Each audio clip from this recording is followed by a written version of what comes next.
Don't be fooled by imidazole. It absorbs UV280 light, just like your protein. And so you might think that you're getting a bunch of protein, and really it's just imidazole. And so often we measure the concentration of protein, and we detect the presence of protein by measuring the absorption of UV280 light. So light with the 280 nanometer wavelength, which is where proteins really absorb. The proteins absorb light at that wavelength thanks to the aromatic rings of some of the amino acids. So we typically think about like tryptophan as being the really kind of high absorber one, but we also have other aromatic amino acids, phenylalanine, tyrosine, and histidine. And what is imidazole? Well, it's basically just the side chain part of histidine, except for the little linker part.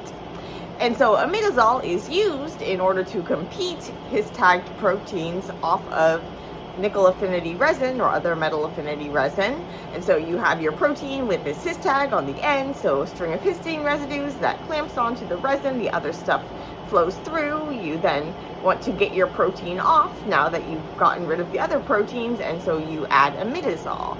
And imidazole is the side chain portion, so it's going to compete off the his tagged protein, and then you add a lot of imidazole because it doesn't have that big gripping power of having a string of them in a row. You just got a bunch of little imidazole, and so you have these high concentrations of imidazole, and that is then going to show up in your UV280 trace as well as the protein.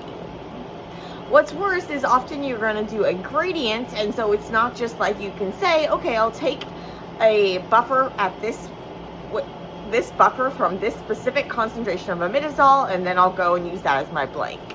It's not that easy because you have a gradient and things are kind of moving through the column at different rates.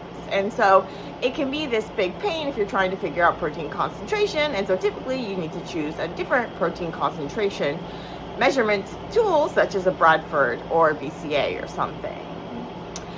Now, to keep the imidazole from interfering with future things and so that you can use that UV280 in the future, you're often going to do a desalting column, and so, or some sort of dialysis, some sort of buffer exchange. And so you can actually see, if you run a desalting column, that you equilibrate with the buffer that you want to put your protein into, and so that's not going to have imidazole. And then you take your protein sample that's in the high imidazole buffer, or it's in a buffer with the imidazole, you don't even know the exact concentration because you did some sort of gradient. And now what happens is that the imidazole is going to get trapped in the pores of the beads. The proteins are going to go through, and then your protein is going to come out. But if you keep running the column, then your imidazole will come out. And so on the chromatogram, you'll actually see a big peak with your protein, and then a smaller later peak with the imidazole, which eventually will come out, but it's small, so it's got to get through all those little pores. And so don't get fooled by imidazole, and you can actually see, if you do like a imidazole gradient, you'll actually just see the baseline of the UV absorbance just creep up as the imidazole comes.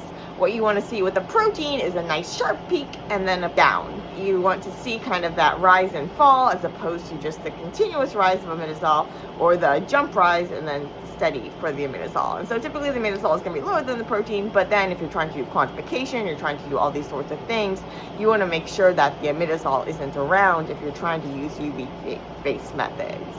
Also, you typically just don't want a bunch of imidazole, and it's hard when you have like an undefined buffer because it's a gradient. And so beware of the imidazole and look for the protein.